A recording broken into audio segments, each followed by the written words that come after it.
ẹ kú ayẹyẹ, happy celebration. Ẹ kú ayẹyẹ is a greeting we use during the celebration period.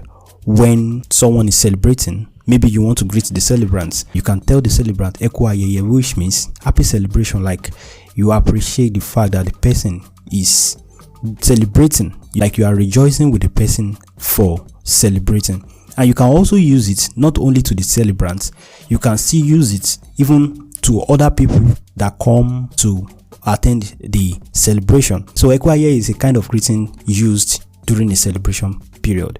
If there is a Yoruba celebration going on and you want to greet someone in the celebration or even the celebrant, you can say ẹ kú ayẹyẹ.